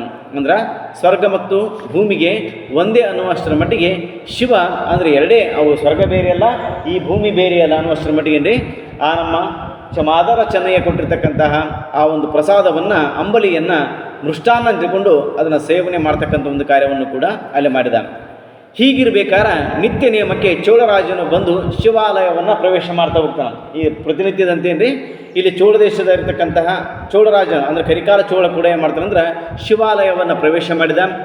ಕೈ ಮುಗಿದು ನಿಂತು ದಿವ್ಯಾನ್ನವನ್ನು, ಮೃಷ್ಟಾನ್ನವನ್ನು ಮತ್ತು ಅಮೃತಾನ್ನಗಳನ್ನು ಬಡಿಸಿ, ಗಮನಿಸುವ ಸಾಲು ಸಾಲದ ಪಲ್ಯಗಳನ್ನು ಬಡಿಸಿ, ಹಪ್ಪಳ, ಚಿರುಪಾಲು, ಗಟ್ಟಿಗಳನ್ನು, ಅಲ್ಲಲ್ಲಿ ತುಪ್ಪವನ್ನು, ಕೆನೆ ಮೊಸರು, ಸಕ್ಕರೆಯನ್ನು ಅಲ್ಲಲ್ಲಿ ಬಡಿಸಿ ಊಟ ಮಾಡೆಂದು ಸಂತೋಷದಿಂದ ರಾಜನು ನಮಸ್ಕರಿಸಿ ಪರದೆಗೆ ಕಿವಿಗೊಟ್ಟು ಸವಿಯುವ ದನಿಗಳನ್ನು ರಾಜನು ಪ್ರತಿನಿತ್ಯದಂತೆ ನಿರೀಕ್ಷಿಸುತ್ತಿರಲು. ಅಂದ್ರೇನ್ರಿ, ಯಾವಾಗ ಆ ರಾಜ ಬಂದ ತಕ್ಷಣ ಪ್ರತಿದಿನದಂತೆ ಇವತ್ತು ಕೂಡ ಏನು ಮಾಡಿದೆ ಅಂದ್ರೆ ಸಕಲವಾಗಿರ್ತಕ್ಕಂಥ ಮೃಷ್ಟಾನ್ನ ಭೋಜನಗಳನ್ನು, ಹಪ್ಪಳ, ಸಕ್ಕರೆ, ಸಂಡಿಗೆ ಎಲ್ಲವನ್ನು ಇರತಕ್ಕಂಥ ದಿವ್ಯಾನ್ನ, ಮೃಷ್ಟಾನ್ನ ಮತ್ತು ಅಮೃತಾನ್ನಗಳನ್ನು ತಂದೇನ್ರಿ ಇಟ್ಟ. ಅಲ್ಲಿಂದ ಎಲ್ಲ ಕೊಟ್ಟು ಅಲ್ಲಿ ಜವನಿಕೆಯನ್ನು ಸರಿಸಿ ಆ ಜವನಿಕೆಗೆ ಕಿವಿಗೊಟ್ಟು ಕೇಳಲಿಕ್ಕಿಂತ ಅಂದ್ರೆ ಶಿವನ ಸವಿಯುವಂತಹ ಆ ಸವಿಯ ಧ್ವನಿಯನ್ನು ನಾನು ಕೂಡ ಕೇಳಬೇಕು. ಅಂದ್ರೆ ಶಿವ ಅವನು ತಂದಿರತಕ್ಕಂಥ ರಾಜ ತಂದಿರತಕ್ಕಂಥ ಎಲ್ಲ ಆಹಾರಗಳನ್ನು ಸೇವನೆ ಮಾಡ್ತಾ ಇದ್ದ. ಹಾಗಾಗಿ ಇವತ್ತು ಕೂಡ ಆ ದೇವರು ಸವಿಯಂತ ಆ ಸವಿಯನ್ನು ಕೇಳಬೇಕಂತಕೊಂಡೇನ್ರಿ ನಮ್ಮ ರಾಜ ಅಂದ್ರೇನ್ರಿ ಆ ಕರಿಕಾಲ ಚೋಳ ಅಂತಕ್ಕಂಥ ವ್ಯಕ್ತಿ ಕಿವಿಗೊಟ್ಟು ನಿಂತ್ಕೊಂಡಿದ್ದ. ಶಿವನು ಅಲ್ಲಿ ಏನನ್ನೂ ಮುಟ್ಟದೆ ಊಟ ಮಾಡದೇ ಇರಲು ಅವಾಗೇನ್ರಿ ಶಿವ ಅಲ್ಲಿ ಏನನ್ನು ಕಿವಿಗೊಟ್ಟು ಕೇಳ್ದ, ಅದರಲ್ಲಿ ಯಾವ ವಸ್ತುವನ್ನು ಕೂಡ ಶಿವ ಅಲ್ಲೇ ಮುಟ್ಲೇ ಇಲ್ಲ. ಏನನ್ನು ಮುಟ್ಟದೆ ಊಟನೂ ಮಾಡದೇ ಇರಲು, ವಿಚಾರಿಸದೆ, ಮೂಸಿ ನೋಡದೆ, ಗಮನಿಸದೆ ಸುಮ್ಮನಿರಲು ತಟ್ಟನೆ ಆ ಪರದೆಯನ್ನು ಪಕ್ಕಕ್ಕೆ ಸರಿಸಿ ಕಂಡು ಕೆಟ್ಟೆ ಹೀಗೆ ಕಾಯಿತು ಎಂದು ಆತರಪಡುತ್ತಾ ಹೊರೆಯಿಂದ ಕತ್ತಿ ಖಡ್ಗವನ್ನು ತೆಗೆದುಕೊಂಡು ಅಮ್ಮಮ್ಮ ಕೊರಳಿನಲ್ಲಿ ಒತ್ತಿ ಹೂಡಿಕೊಳ್ಳುತ್ತಿರಲು ಶಿವನು ಪ್ರತ್ಯಕ್ಷನಾಗಿ, ಓಹೋ, ವಿಚಾರವಿಲ್ಲದ ಹೀಗೆ ಮಾಡುತ್ತಾರೆಯೇ? ಆಹಾ, ನಿಮ್ಮ ದೊರೆತನವನ್ನು ಎಮ್ಮಲ್ಲಿ ಮಾಡುತ್ತಾರೆಯೇ? ನೋಡಯ್ಯ ಚೋಳ, ನಿನಗೆ ಸ್ವಲ್ಪವೂ ತಾಳ್ಮೆಯಿಲ್ಲ. ಆ ಚೆನ್ನನೊಡನೆ ನಾವು ಊಟ ಮಾಡಿದೆವು, ಇಂದು ನಮಗೆ ಹಸಿವಿಲ್ಲ. ಕೇಳು, ಅಂಬಲಿಯ ಸವಿಯನ್ನು ನಾನು ಏನೆಂದು ಹೇಳಲಿ? ಚೋಳಾದಿಗಳು ಸಹ ಪಡೆಯಲು ಸಾಧ್ಯವಿಲ್ಲ ಎಂದು ಹೆಚ್ಚಾದ ಕೌತುಕದಿಂದ ನೋಡುತ್ತಾ ಬೆಂಡಾಗಿ ಚೆನ್ನಯ್ಯನನ್ನು ಚಿಂತಿಸುತ್ತಾ ಶಿವನು ಇಂದು ಊಟ ಮಾಡುವುದೇ ಎಂದು ಅಸೂಯೆ ಪಡುತ್ತಾ ಪರಶಿವನಿಗೆ ಉಣಲಿತ್ತ ಶರಣನನ್ನು ನೋಡುತ್ತೇನೆ ಎಂದೇನ್ರಿ. ಇಲ್ಲೇ ನಮ್ಮ ಚೋಳರಾಜನಿಗೆ, ರಾಜನಾಗಿರ್ತಕ್ಕಂಥವನಿಗೆ ತಾಳ್ಮೆ, ಸಹನೆ ಇರಬೇಕು. ಆದ್ರೆ ಯಾವಾಗ ಆ ಶಿವನು ಏನು ಪ್ರಸಾದವನ್ನು ಕೂಡ ಊಟ ಮಾಡದೆ, ಮೂಸಿ ನೋಡದೆ, ಅದರ ಬಗ್ಗೆ ಕೂಡ ಏನು ಕೂಡ ನೋಡದೆ ಒಪ್ಪುತ್ತಲ್ಲ, ಅವಾಗ ನಾನು ಇನ್ನು ಬದುಕಿರೋದು ವೇಸ್ಟು. ಅಂದರೆ ಇಲ್ಲಿ ಬದುಕಿರ್ತಕ್ಕಂಥದ್ದು ನಾನು ನಿರರ್ಥಕ, ನಾನು ಸಾಯಬೇಕಂತ ತಿಳ್ಕೊಂಡ್ರಿ ತನ್ನ ಬಾಜು ಇರುವಂತಹ ಒಂದು ಕತ್ತಿಯನ್ನು ತೆಗೆದುಕೊಂಡು ತನ್ನ ಶಿರವನ್ನು ಹೊಡ್ಕೊಳ್ಳಿಕ್ಕೆ ಅಥವಾ ಕೈಕೊಳ್ಳಿಕ್ಕೆ ಹೋಗ್ತಾನೆ. ಅವಾಗೇನು ಕಟ್ ಮಾಡ್ಕೊಳ್ಳಿಕ್ಕೆ ಹೋದಾಗ ಅವಾಗ ಸಹಜವಾಗಿ ಕಡಿಯಲು ಹೋದಾಗ ಶಿವನ ಪ್ರತ್ಯಕ್ಷನಾಗಿ, ನೀನು ರಾಜನಾಗಿರಬೇಕಾದವನಿಗೆ ಸಂಯಮತೆ, ತಾಳ್ಮೆ ಇರಬೇಕು. ಆದ್ರೆ ನೀನು ರಾಜನ ಅನ್ನುವಂಥದ್ದನ್ನು ನನ್ನ ಮುಂದೆ ತೋರಿಸಿದ್ರೆ ಅದು ನಡೀಲಿಕ್ಕೆ ಸಾಧ್ಯ ಇಲ್ಲ. ನಾನು ಯಾಕೆ ಊಟ ಮಾಡಿಲ್ಲಪ್ಪ ಅಂದ್ರೆ ಇವತ್ತು ಆ ಒಂದು ಮಾದರ ಚೆನ್ನಯ್ಯನ ಮನೆಯಲ್ಲಿ ಅಮೃತವನ್ನು ನಾನು ಸವಿದು ಬಂದೀನಿ, ಅಂಬಲಿಯನ್ನು ಕುಡಿದು ಬಂದೀನಿ. ಆ ಅಂಬಲಿಗಳು ನೀನು ತಂದಿರತಕ್ಕಂಥ ಮೃಷ್ಟಾನ್ನ, ದಿವ್ಯಾನ್ನ, ಈ ಎಲ್ಲ ಅನ್ನಗಳಿಗೆ ಕೂಡ ಮಿಗಿಲಾದದ್ದು ಅಂತಕ್ಕಂಥ ಒಂದು ಮಾತು ಹೇಳಿದಾಗ ಇಲ್ಲಿ ನಮ್ಮ ಇರ್ತಕ್ಕಂತಹ ಕರಿಕಾಲ ಚೋಳನಿಗೆ ಯಾವಾಗ ಆ ನಿಂತು ಚೋಳ ಹೆಚ್ಚಾಗಿರ್ತಕ್ಕಂಥ ಕೌತುಕದಿಂದ ಅಲ್ಲಿ ನೋಡ್ತಾ ನಿಂತ. ಅಂದ್ರೆ ಅಂತಹ ಶ್ರೇಷ್ಠವಾಗಿರ್ತಕ್ಕಂಥ ಭಕ್ತ ನಮ್ಮ ದೇಶದಲ್ಲಿ ಯಾರಿರಬಹುದು, ಎಲ್ಲಿರಬಹುದು ಅಂತಕ್ಕಂಥ ಚಿಂತೆ ಮಾಡ್ತಾ ಶಿವನು ಇಂತು ಊಟ ಮಾಡುವುದರಿಂದ ಅಸೂಯೆ ಪಡುತ್ತಾ ಪರಶಿವನಿಗೆ ಉಣಲಿತ್ತ ಆ ಶರಣನನ್ನು ನೋಡುತ್ತೇನೆ, ಶರಣನನ್ನು ನಾನು ನೋಡ್ತೀನಿ, ಅವನು ದರ್ಶನ ಭಾಗ್ಯವನ್ನು ಪಡ್ಕೊಂತೀನಿ ಅಂತಿಕೊಂಡೇನ್ರಿ ರಾಜ ಅಲ್ಲಿ ವಿಚಾರ ಮಾಡ್ತಾ ಹೊಂಟ. ಆವಾಗ ಸಂತೋಷದಿಂದ ಅವರ ಕರುಣೆಯನ್ನು ಧರಿಸುತ್ತೇನೆ ನಡೆ ಎಂದು ಅಲ್ಲಿಂದ ಹೊರಟನು ಚೋಳರಾಜನು. ಅವಾಗೇನು ಅಲ್ಲಿಂದ ರಾಜ ಏನು ಮಾಡ್ತಾನೆ, ನೇರವಾಗಿ ಹೊರ ಬಂದು ಆ ಇರ್ತಕ್ಕಂತಹ ನಮ್ಮ ಮಾದರ ಚೆನ್ನಯ್ಯನನ್ನು ನೋಡ್ಕೋಬೇಕಂತ ತಿಳ್ಕೊಂಡೇನ್ರಿ. ಅಲ್ಲಿ ಚೋಳರಾಜ ನಡೆದು ಬಂದು ಪರಿಜನರ ಮುಂದೆ ಸಮೂಹದಿಂದ ಕೂಡಿರ್ತಕ್ಕಂಥ ಅಲ್ಲಿನ ಅಂದರೆ ಜನಸಮೂಹದ ಮಧ್ಯೆ ಹೋಗಿ ಕೇಳ್ತಾ ಹೋಗ್ತಾನೆ, ಅಚ್ಚ ಸುಖಿ ಕಾಲ್ನಡಿಗೆಯಲ್ಲಿ ನಡೆದು ಬರುತ್ತಾ ಎಡಬಲದಲ್ಲಿ ಬರುವ ರಾಜಕುಮಾರರ ನಡುವೆ ನಡೆದು ಬರುತ್ತಾ ತ್ರಿಪುರಗಳನ್ನು ನಾಶಪಡಿಸಿದ ಶಿವನಿಗೆ ಉನ್ನಲಿತ್ತ ಚನ್ನನನ್ನು ತೋರಿಸಿ, ಅಂದರೆ ಆ ಮೂರನೇ ಕಣ್ಣು ಬಿಟ್ಟು ತ್ರಿಪುರಗಳನ್ನು ನಾಶ ಮಾಡಿರ್ತಕ್ಕಂತಹ ಶಿವನಿಗೆ ಉಣಪಡಿಸಿರ್ತಕ್ಕಂತಹ ಶ್ರೇಷ್ಠ ಭಕ್ತನಾಗಿರ್ತಕ್ಕಂಥ ಚನ್ನನನ್ನು ನಮಗೆ ತೋರಿಸಿರಿ ಅಂತಕ್ಕಂಥ ರೀತಿಯಲ್ಲಿ ಎಡಬಲ ಯುವಕುಮಾರರೊಂದಿಗೆ ರಾಜರೊಂದಿಗೆ ತಾನು ಕೂಡ ರಾಜನಾಗೇನ್ರಿ ಬರಿಗಾಲಿನಲ್ಲಿ ನಡೆಯುತ್ತಾ ಅವರನ್ನು ಏನ್ರಿ ನಮ್ಮ ಮಾದರ ಚೆನ್ನಯ್ಯನ ನಾವು ನೋಡತಕ್ಕಂಥ ಒಂದು ಕಾರ್ಯವನ್ನು ಜನರನ್ನು ಕೇಳ್ತಾ ಜನರ ಸಮೂಹದ ಮಧ್ಯೆ ಬರ್ತಕ್ಕಂಥ ಒಂದು ಕಾರ್ಯವನ್ನು ಮಾಡಿದ. ಅಲ್ಲಿ ಚಿತ್ತದನುಪಾತದಿಂದ ಕೇಳುತ್ತಾ ಅಲ್ಲಿ ದಿಕ್ಕಿಗೆ ದೂತರನ್ನು ಕಳುಹಿಸುತ್ತಾ ಇರಲು, ಅಂದರೆ ಅಷ್ಟಮಲ್ಲಿಲ್ಲ ದಿಕ್ಕಿಗೆ ಒಬ್ಬೊಬ್ಬ ವ್ಯಕ್ತಿಗಳನ್ನು ಕಳಿಸುವಂಥ ಕಾರ್ಯ, ದೂತರನ್ನು ಕಳಿಸಿ ಆ ಚೆನ್ನಯ್ಯ ಎಲ್ಲಿದ್ದರೂ ಕೂಡ ಅವರನ್ನು ನನಗೆ ತೋರಿಸಬೇಕು, ಅವರಿರ್ತಕ್ಕಂಥ ಜಾಗವನ್ನು ಕಂಡುಹಿಡಿಬೇಕು, ಅವರ ದರ್ಶನ ಪಡ್ಕೋಬೇಕು ಅಂತಕ್ಕಂಥ ಒಂದೇ ಒಂದು ಕೌತುಕದಿಂದ ರಾಜ ಅಂತಕ್ಕಂಥವ್ರು ನಮ್ಮ ಕರಿಕಾಳ ಚೋಳ ಅಂತಕ್ಕಂಥ ವ್ಯಕ್ತಿ ಅವರನ್ನು ಬೆನ್ನು ಹತ್ತುಕೊಂಡು ಹೋಗ್ತಕ್ಕಂಥ ಒಂದು ಕಾರ್ಯವನ್ನು ಕೂಡ ಅಲ್ಲಿ ಮಾಡಿದ. ಹಿರಿಯ ಕೇರಿಗಳನ್ನು ಆತುರದಿಂದ ಪ್ರವೇಶಿಸಿ ಚೆನ್ನಯ್ಯನ ಅಲ್ಲಿಗೆ ಎಲ್ಲ ಇರ್ತಕ್ಕಂಥ ಕಿರಿಯಾಗಿರ್ತಕ್ಕಂಥ ಎಲ್ಲ ಕೇರಿಗಳನ್ನು ಕೇಳ್ತಾ ಚೆನ್ನಯ್ಯ ಅಲ್ಲಿ ಪ್ರವೇಶವನ್ನು ಮಾಡ್ತಾ ಹೋಗ್ತಾನೆ. ಚೆನ್ನಯ್ಯ ನೋಡ್ತಾ ಚೆನ್ನಯ್ಯನೆಂಬ ಮನೆ ಯಾವುದೆಂದು ಹುಡುಕ್ತಿರಬೇಕಾದ್ರೆ ಚೆನ್ನಯ್ಯನಿರುವ ಗುಡಿಸಲು ಇದೆ ಎಂದು ನೆರೆಹೊರೆಯವರು ತೋರಿಸ್ತಕ್ಕಂಥ ಒಂದು ಕಾರ್ಯವನ್ನು ಮಾಡ್ತಾ ಹೋಗ್ತಾರೆ. ಈ ರೀತಿ ಅಂದರೆ ಎಲ್ಲರನ್ನು ದೂತರನ್ನು ಕಳಿಸಿ ಅಲ್ಲಿ ಹೋಗ್ತಿರಬೇಕಾದ್ರೆ ಇಲ್ಲಿ ಚೆನ್ನಯ್ಯನ ಮನೆ ಯಾವುದಪ್ಪ ಅಂತಕ್ಕಂಥ ರೀತಿಯಲ್ಲಿ ಕೇಳಿದಾಗ ಅವಾಗ ನೆರೆಹೊರೆ ಇರತಕ್ಕಂಥ ಆಜುಬಾಜು ಇರತಕ್ಕಂಥ ಮನೆಯವರು ಏನು ಮಾಡ್ತಾರಂದ್ರೆ, ನೋಡಪ್ಪ ಅಲ್ಲಿ ಕಾಣುತ್ತಲ್ಲ ಅದೇ ನಮ್ಮ ಚೆನ್ನಯ್ಯನ ಮನೆ, ಅದೇ ಚೆನ್ನಯ್ಯನ ಮನೆ ಅಂತಕ್ಕಂಥ ರೀತಿಯಲ್ಲಿ ಅವರು ತೋರಿಸುವಂತಹ ಕಾರ್ಯವನ್ನು ಕೂಡ ಅಲ್ಲಿ ಮಾಡಿದರು. ಅವಾಗ ಏನು ಮಾಡ್ತಾನೆ, ಚೆನ್ನಯ್ಯನ ಒಳಗೆ ಇದ್ದಾನೆಂದು ಅಕ್ಕಪಕ್ಕದವರು ಹೇಳ್ತಿರೋದು. ಅವಾಗ ಚೆನ್ನಯ್ಯ ಎಲ್ಲಿದೆ, ನಾವು ಕೆದಗೆ ಚೆನ್ನಯ್ಯ ಎಲ್ಲಿವರೆಗೂ ಹೋಗಿಲ್ಲಪ್ಪ, ಅವನ ಒಳಗಡೆ ಇದ್ದಾನ, ಅಲ್ಲಿ ಹೋಗ್ಬಹುದು ಅಂತಕ್ಕಂಥ ಮಾತನ್ನು ಕೂಡ ಅಲ್ಲೇ ಹೇಳಿದ ತಕ್ಷಣ ಒಳಗೆ ಚೆನ್ನಯ್ಯ ಹೆಚ್ಚಾಗಿ ಕುಂದುತ್ತಾ ಅಂದರೆ ಚೆನ್ನಯ್ಯನಿಗೆ ಬಹಳಷ್ಟು ನೋವು ದುಃಖ ದುಮ್ಮಾನಾಗ್ಲಿಕ್ಕೆ ಶುರುವಾಯಿತು. ಏನಪ್ಪ, ನನ್ನ ಒಂದು ಗುಪ್ತ ಆರಾಧನೆ ಗುಪ್ತ ಭಕ್ತಿ ರಾಜನಿಗೆ ಗೊತ್ತಾಯ್ತಲ್ಲ, ನಾನೇನು ಮಾಡಬೇಕೀಗ, ನನಗೆ ಭಾಳಷ್ಟು ಮನಸ್ಸಿಗೆ ಅಲ್ಲಿ ಕುಂತ ಹೋದ ತಿಳಿಯಲು ಅಸಾಧ್ಯವಾದದ್ದು ಕೂಡ ಅರಮನೆಯ ದೂತರೇಕೆ, ನಾನೇಕೆ, ಶಂಕರ ಅರಸನೇಕೆ, ನನ್ನ ಮನೆ ಏಕೆ, ಶಶಿಶೇಖರ ಭಕ್ತನೆಂದು ತಿಳಿಯದಿದ್ದರೆ ಒಳ್ಳೆಯದು, ನಾನು ಬದುಕುತ್ತೇನೆ. ಅಕಸ್ಮಾತ್ ಬಂದಿರತಕ್ಕಂಥ ರಾಜನಿಗೆ ನಾನು ಯಾಕೆ ಈ ದೂತರಿಗೆ ಬೇಕು, ಅಸಾಧ್ಯವಾದ ದೂತರ ನನಗೆ ಅರಮನೆಯ ದೂತರು ಯಾಕೆ ಬಂದರು, ನಾನು ಯಾಕೆ ಬೇಕು ಅವರಿಗೆ, ದೇವರೇ ಶಂಕರ ಶಿವ ನನಗೆ ಯಾಕಪ್ಪ ಇಂತಹ ಒಂದು ಅಗ್ನಿ ಪರೀಕ್ಷೆಯನ್ನು ನನಗೆ ತಂದಿಟ್ಟಿ, ಈ ಅರಸನ ಯಾಕೆ ಬೇಕು, ಅಥವಾ ಅವ್ರ ಮುಂದೆ ಈ ನನ್ನ ಮನೆ ಯಾಕೆ ಬೇಕು, ಶಶಿಶೇಖರ ನೀನೇ ಹೇಳು ಅಂತಕ್ಕಂಥ ರೀತಿಯಲ್ಲಿ ದೇವರನ್ನು ವಿಧವಾಗಿ ಅಲ್ಲಿ ಮನಸ್ಸಿನಲ್ಲಿಯೇ ಅವರ ದೇವರನ್ನೇನು ಕೇಳ್ಕೊಳ್ತಾ ನನ್ನನ್ನು ಇದು ಒಂದು ಗುಪ್ತ ಭಕ್ತಿಯಿಂದ ನನ್ನ ದೂರ ಮಾಡಬೇಡ ಅಂತಕ್ಕಂಥ ರೀತಿಯಲ್ಲಿ ಹೇಳಿದ. ಅಷ್ಟೇ ಅಲ್ಲ, ಒಂದು ವೇಳೆ ನನ್ನ ಗುಪ್ತ ಆರಾಧನೆಯ ಬಗ್ಗೆ ಅವರಿಗೆ ತಿಳಿಯದೇ ಹೋದರೆ ನಾನು ಬದುಕುತ್ತೇನೆ, ಒಂದು ವೇಳೆ ತಿಳಿದ್ರೆ ನಾನು ಬದುಕಲಿಕ್ಕೆ ಸಾಧ್ಯನೇ ಇಲ್ಲ ಅಂತಕ್ಕಂಥ ಮಾತನ್ನು ಕೂಡ ಈ ನಮ್ಮ ಮಾದರ ಚೆನ್ನಯ್ಯ ಹೇಳ್ತಾ ಹೋಗ್ತಾನೆ. ಅಂದರೆ ಗುಪ್ತ ಆರಾಧನೆ ನಾನು ಗೊತ್ತಾದಪ್ಪ ಅಂದ್ರೆ ನಾನು ಸತ್ತು ಹೋಗ್ತೀನಿ, ಗೊತ್ತಾಗದೇ ಇದ್ದರೆ ನಾನು ಬದುಕ್ತೀನಿ ಅಂತಕ್ಕಂಥ ಒಂದು ಮಾತನ್ನು ಕೂಡ ಅಲ್ಲಿ ಹೇಳ್ತಾ ಹೋಗ್ತಾನೆ. ಈ ರೀತಿ ಚಿಂತೆ ಮಾಡ್ತಿರ್ಬೇಕಾದ್ರೆ ದೂತರ ಗುಡಿಸಲನ್ನು ಸುತ್ತಮುತ್ತ ಅಲ್ಲಿಗೆ ಹೊರಿತಕ್ಕಂಥ ಒಂದು ಕಾರ್ಯವನ್ನು ಮಾಡ್ತಾ ಹೋಗ್ತಾರೆ. ತಾವು ಜಯ ಎನ್ನುತ್ತಿರಲು ಚೋಳರಾಜನು ಅತಿ ಭಕ್ತಿಯಿಂದ ಕೂಡಿದವನಾಗಿ ಅವಾಗೇನ್ರಿ ಅಲ್ಲಿ ಅವರನ್ನು ಚೆನ್ನನನ್ನು ಕರಿತಾ ಹೋಗ್ತಾರೆ. ಕರೆದಾಗೇನೆ ಜಯ ಅಂತ ಕರೆದೇನ್ರಿ. ಅವಾಗ ಚೋಳರಾಜನು ಕೂಡ ಅಲ್ಲಿ ಹೇಳ್ತಾನೆ, ಒಳಗಡೆ ಹೋಗಿ ಅರರೆ ಸಮಜ್ಞಾನಿಯಾದ ಸನ್ನಿಧಿಯಾದ ಚೋಳರಾಜನು ಬರುತ್ತಿದ್ದನು.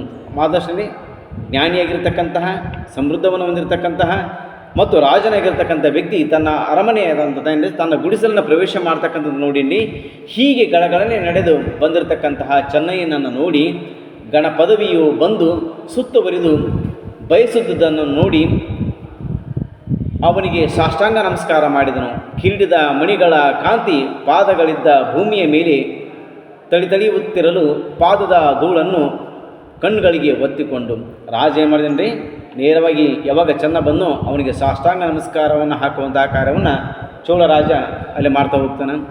ಮಾಡಿದ್ರೆ ತನ್ನ ಮುಕುಟಮಣಿಯನ್ನು ನೆಲಕ್ಕೆ ಹಚ್ಚೇನ್ರಿ ನಮಸ್ಕಾರ ಮಾಡ್ತಿರ್ಬೇಕಾದ್ರೆ ಹೊಳೆಯುವಂತಹ ಮುಕುಟಮಣಿ ಅವನ ಕಣ್ಣಿಗೆ ಭೂಮಿಗೆ ಹಚ್ಚಿ ಆ ಕಣ್ಣನ್ನು ತಂಪು ಮಾಡ್ಕೊಳ್ತಕ್ಕಂಥ ಒಂದು ಕಾರ್ಯವನ್ನು ಮಾಡುವಂತಹ ಸಮಯದಲ್ಲಿ ತೃಪ್ತಿ ಪಡೆದೇ ಕಾಲುಗಳನ್ನು ಭದ್ರವಾಗಿ ಹಿಡಿದು ನಿಮ್ಮ ಪಾದಗಳನ್ನು ಬಿಡನೆಂದು ಹೆಣಗುತ್ತಿರಲು. ಹಾಗಾಗಿ ನೋಡ್ರಿ, ಅಷ್ಟಕ್ಕೆ ತೃಪ್ತಿ ಪಡೆದೆ ನಿಮ್ಮ ಕಾಲುಗಳೇನೇನ್ರಿ ನಾನು ಮುಟ್ಟಿ ನಮಸ್ಕಾರ ಮಾಡಿ ಹೇಳ್ತೀನಿ, ನಿಮ್ಮ ಕಾಲನ್ನು ನಾನು ಯಾವುದೇ ಕಾರಣಕ್ಕೂ ಬಿಡೋದಿಲ್ಲ ಅಂತಕ್ಕಂಥ ಮಾತನ್ನು ಆ ಕರಿಕಾಲ ಚೋಳ ಹೇಳ್ತಾ ಹೋಗ್ತಾನೆ. ಏನಯ್ಯ ಚೋಳರಾಜನೇ, ನೀನು ಹೀಗೆ ಬರುವುದೇ? ಏನಪ್ಪ ಚೋಳರಾಜ, ನೀನು ರಾಜ, ಇಡೀ ಭೂಮಂಡಲವನ್ನೇ ಆಳುವಂತಹ ವ್ಯಕ್ತಿ, ನೀನು ಈ ರೀತಿ ಮಾಡ್ತೀಯಲ್ಲ, ನಿನಗೆ ಸರಿ ಏನೇ ಅಂತಕ್ಕಂಥ ರೀತಿಯಲ್ಲಿ ಪ್ರಶ್ನೆಯನ್ನು ಮಾಡ್ತಾ ಹೋಗ್ತಾನೆ. ಅವಾಗ ಭಾನುಕುಲದರ್ಪಣನೇ ನೀನು ಹೀಗೆ ಮಾಡುತ್ತಾರೆಯೇ? ನನ್ನ ಕುಲವನ್ನು ನೋಡದೆ ಬರುತ್ತಾರೆಯೇ? ಚೋಳರಾಜನೇ, ನನ್ನ ಜಾತಿಯನ್ನು ತಿಳಿಯದೆ ಹೀಗೆ ಮಾಡುತ್ತಾರೆ.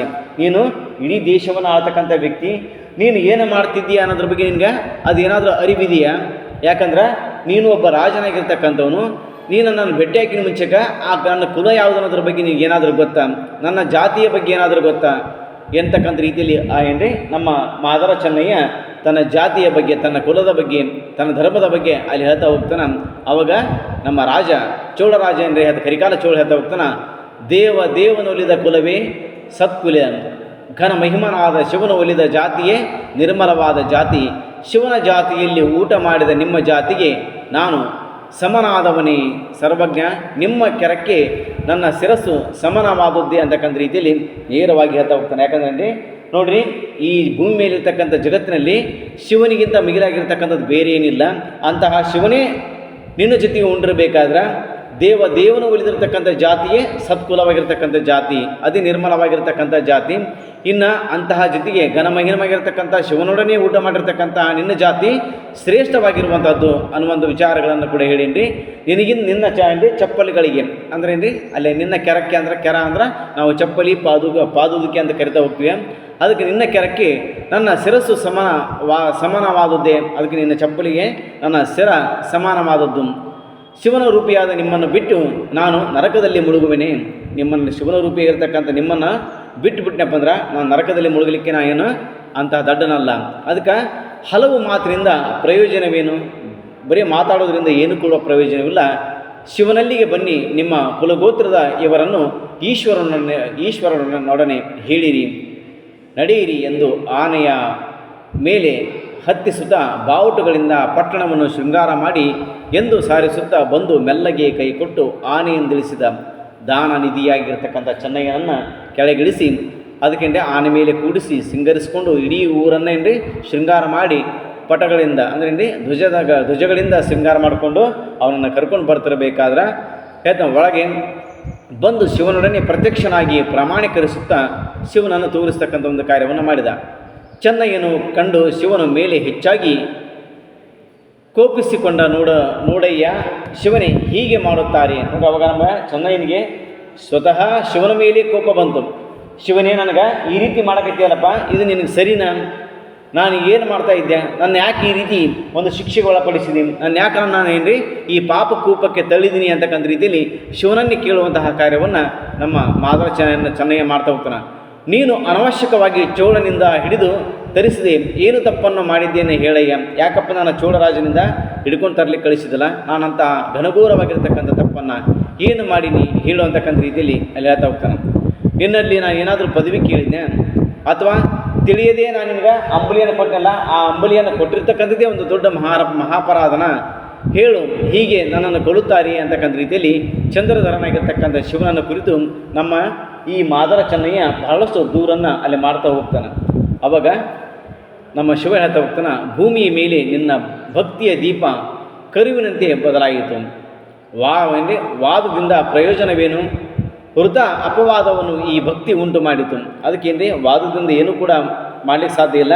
ವೃಥ ಈ ಭಕ್ತಿಯಿಂದ ನನಗೇನ್ರಿ ಬಹಳಷ್ಟು ಅಪವಾದವನ್ನು ಉಂಟು ಮಾಡುವಂತಹ ಕಾರ್ಯವನ್ನು ಮಾಡಿತು ಅಂತಕ್ಕಂಥ ರೀತಿಯಲ್ಲಿ ಹೇಳಿ, ಇನ್ನು ಭೂಮಿ ಮೇಲೆ ನಾನು ಇರೋದಿಲ್ಲ, ಇರಲಿಕ್ಕೆ ಸಾಧ್ಯ ಇಲ್ಲ, ನನ್ನನ್ನು ನೀನು ಕರ್ಕೊಂಡು ಬಿಡು. ಯಾಕಂದ್ರೆ ನನ್ನ ಗುಪ್ತಾರಾಧನೆ ಅಂತಕ್ಕಂಥದ್ದು ಇಡೀ ಜಗತ್ತಿಗೆ ಜಗಜ್ಜಾಹೀರಾದ ಮೇಲೆ ನಾನು ಬದುಕುವಂತಹ ಯಾವುದೇ ರೀತಿಯಾಗಿರ್ತಕ್ಕಂಥ ಆಲೋಚನೆಗಳು ಕೂಡ ನನ್ನಲ್ಲಿ ಇಲ್ಲವೇ ಇಲ್ಲ ಅಂತಕ್ಕಂಥ ರೀತಿಯಲ್ಲಿ ಹೇಳೀನಿ. ಪ್ರತಿಜ್ಞೆಯನ್ನು ಮಾಡಿ ಹೊರೆಯಿಂದ ಕತ್ತಿಯನ್ನು ಕಿತ್ತು ಕೊರಳಿಗೆ ಒತ್ತಿಕೊಳ್ಳಲು ಶಿವಲಿಂಗದಿಂದ ಶಿವನು ಪ್ರತ್ಯಕ್ಷನಾಗಿ ಬಂದು ಚೆನ್ನಯ್ಯನನ್ನು ಹಿಡ್ಕೊಂಡಿರ್ತಕ್ಕಂಥ ಒಂದು ಕಾರ್ಯವನ್ನು ಮಾಡ್ತಾನೆ. ಅಂದರೆ ನಿನಗೆ ಈ ರೀತಿ ಮಾಡಿದಾರಪ್ಪ, ನನಗೇನು ಬದುಕುವಂಥ ಅವಶ್ಯಕತೆ ಇಲ್ಲ ಅಂತಿಕೊಂಡು ಖಡ್ಗವನ್ನು ತೆಗೆದೇನ್ರಿ ತನ್ನ ಶಿರವನ್ನು ಕೊಯ್ದುಕೊಳ್ಳಿಕ್ಕೆ ಹೋಗ್ಬೇಕಾರೆ, ಕಡ್ಕೊಳ್ಳಿಕ್ಕೆ ಹೋಗ್ತಿರ್ಬೇಕಾದ್ರೆ ಶಿವ ಪ್ರತ್ಯಕ್ಷನಾಗಿ ಅವಾಗ ಅವನ ಕೈಯನ್ನು ಹಿಡಿದೇನ್ರಿ ಬಂದು ಚೆನ್ನಯ್ಯನ ಹಿಡಿದು ಹಿಡ್ಕೊಳ್ತಕ್ಕಂಥ ಒಂದು ಕಾರ್ಯವನ್ನು ಮಾಡ್ತಾನೆ. ವಿಚಾರ ಮಾಡದೆ ಹೀಗೆ ಮಾಡುತ್ತಾರೆಯೇ? ಮರೆತು ಚೋಳನಿಗೆ ಹೇಳಿದರೆ ಇಷ್ಟೊಂದು ಕೋಪ ಬೇಕೆ? ತಿಳಿಯದೆ ಹೇಳಿದೆವು, ಸೈರಿಸು. ಚೆನ್ನ ಕೋಪ ಬೇಕೆ ಎಂದು ಪ್ರೀತಿಯಿಂದ ಸಮಾಧಾನ ಪಡಿಸಿದ. ನೋಡ್ರಿ, ಶಿವನೇ ಬಂದು ಅವ್ರಿಗೆ ಹೇಳ್ತಾ ಹೋಗ್ತಾನೆ ಚೆನ್ನಯ್ಯನಿಗೆ, ಯಾಕಪ್ಪ ಇಷ್ಟು ಕೋಪ ಮಾಡ್ಕೊಂತೆ? ಏನೋ ನಾನು ಗೊತ್ತಿಲ್ಲದೇನೋ ನನ್ನ ಒಂದು ಸಣ್ಣ ತಪ್ಪಿನಿಂದಾಗಿ ನಾನು ಒಂದು ತಪ್ಪು ಮಾಡಿಬಿಟ್ಟಿನಿ, ನಾನು ರಾಜನ ಮುಂದೆ ಹೇಳಬಾರ್ದಾಗಿತ್ತು, ಹೇಳಿಬಿಟ್ಟಿನಿ, ಅದಕ್ಕೆ ಯಾಕೆ ನೀನು ಇಷ್ಟು ಕೋಪ ಮಾಡ್ಕೊತಿ? ಸೈರಸ್ಕೋ ಸ್ವಲ್ಪ ಸಮಾಧಾನ ತಗೋ ಎಂದು ಪ್ರೀತಿಯಿಂದ ಸಮಾಧಾನ ಮಾಡ್ತಕ್ಕಂಥ ಒಂದು ಕಾರ್ಯವನ್ನು ಮಾಡೀನಿ. ನಿಂತು ಚೋಳನಿಗೆ ಚೆನ್ನಯ್ಯನನ್ನು ತೋರಿಸುತ್ತಾ, ನೋಡಯ್ಯ ಚೋಳ, ಗುಪ್ತಾರ್ಚನೆಯ ಮೌನಿಯನ್ನು ನೋಡಿ. ಇವನೇ ನೋಡಪ್ಪ, ಗುಪ್ತಾರ್ಚನೆಯ ಮೌನಿಯಾಗಿರ್ತಕ್ಕಂಥವ್ರು, ಶರಣರಾಗಿರ್ತಕ್ಕಂಥವ್ರು. ಇವರು ಸದಾಕಾಲ ಗುಪ್ತದಲ್ಲಿ ಯಾವುದೇ ರೀತಿಯಾಗಿರ್ತಕ್ಕಂತಹ ತನ್ನ ಪೂಜೆಯಲ್ಲಿ ಆಡಂಬರತೆಯನ್ನು ಮಾಡಿರ್ತಕ್ಕಂಥ ವ್ಯಕ್ತಿಯಲ್ಲ. ಅಂದ್ರೆ ಆಡಂಬರವಾಗಿರ್ತಕ್ಕಂಥ ಪೂಜೆ ದೇವರಿಗೆ ಸಲ್ಲದು. ದೇವರಿಗೆ ಎಂತಹ ಭಕ್ತಿ ಸಲ್ಲತ್ತಂದ್ರೆ ನಿಷ್ಕಲ್ಮಶವಾಗಿರ್ತಕ್ಕಂತಹ, ನಿರ್ಮಲವಾಗಿರ್ತಕ್ಕಂತಹ, ಯಾವುದೇ ರೀತಿಯಾಗಿರ್ತಕ್ಕಂತಹ ಕೆಲವೊಂದು ವಿಚಾರಗಳಿಲ್ಲದೆ, ಅಂದ್ರೆ ಇನ್ನೊಬ್ಬರು ನೋಡಲಿ, ಇನ್ನೊಬ್ಬರು ಮಾಡಲಿ, ನನಗೆ ಅದು ಬೇಕು ಇದು ಬೇಕಂತಕ್ಕಂಥ ರೀತಿಯಲ್ಲಿ ಕೇಳಿದೇನೆ. ಅಲ್ಲಿ ಯಾವುದೇ ಫಲಾಪೇಕ್ಷೆ ಇಲ್ಲದೆ ನಿಷ್ಕಲ್ಮಶ ಭಾವನೆಯಿಂದ ಪೂಜೆ ಮಾಡ್ತಕ್ಕಂತಹ ಇಂತಹ ಭಕ್ತನನ್ನು ನಾನು ನೋಡೀನಿ. ಅದಕ್ಕೆ ಇಂತಹ ಲಿಂಗಾನುಭಾವಿಯನ್ನು ನಾನು ಅಭಿಮಾನಿಯನ್ನು ಕಂಡಿರ್ತಕ್ಕಂಥದ್ದು ಅಂದುಕೊಂಡಿ ಕೊಂಡಾಡ್ತಕ್ಕಂಥ ಒಂದು ಕಾರ್ಯವನ್ನು ಮಾಡಿದ. ಯಾವಾಗ ಶಿವ ಅವರನ್ನು ಕೊಂಡಾಡಲಿಕ್ಕೆ ಶುರು ಮಾಡಿದವು, ಅವಾಗಂಡಿ ಆಕಾಶದಿಂದ ಭೂಮಳೆಗಳು ಅಲ್ಲಿ ಉಂಟಾದವು.